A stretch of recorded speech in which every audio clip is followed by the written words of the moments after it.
What's up mga kahugot?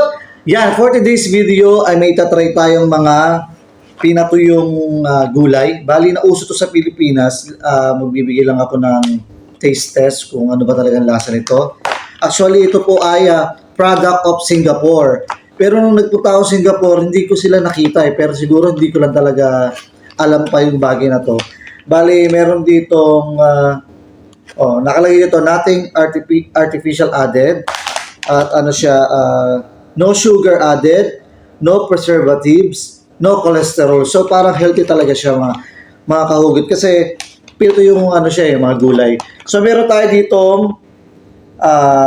dried broccoli and okra. Yan sa mga mahilig sa okra dyan okra at meron din tayong broccoli. So ito nga pala ay hay chips.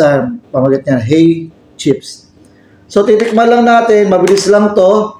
Ito para sa mga vegetarian diyan, syempre. Yun nga, no sugar added din to. So yan, buksan natin itong broccoli.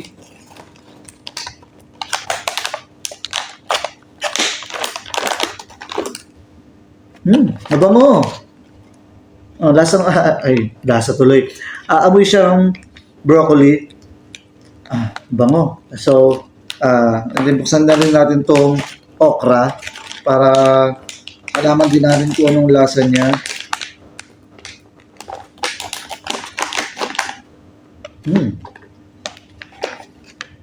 Yan, okra. So yan, try na natin. Unahin natin tong pakita ko muna sa inyo yung itsura. Bali ito yung itsura nung broccoli. Ang ganda. Broccoli talaga siya mga kahugot. And then, ito yung itsura ng kanyang okra naman. May kagat pa Alright, tikman natin tong broccoli.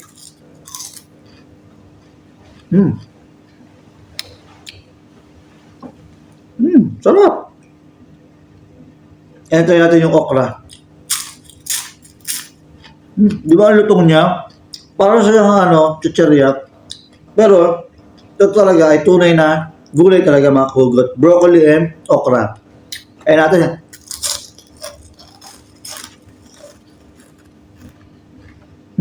Masarap! Hintayin nyo ito mga kahugot kung may makita kayong mabibilan sa Pilipinas ito. Masarap siya. Tama-tama lang yung alat niya. At healthy pa siya kasi gulay nga siya. So yun lang. Maraming salamat mga kahugot!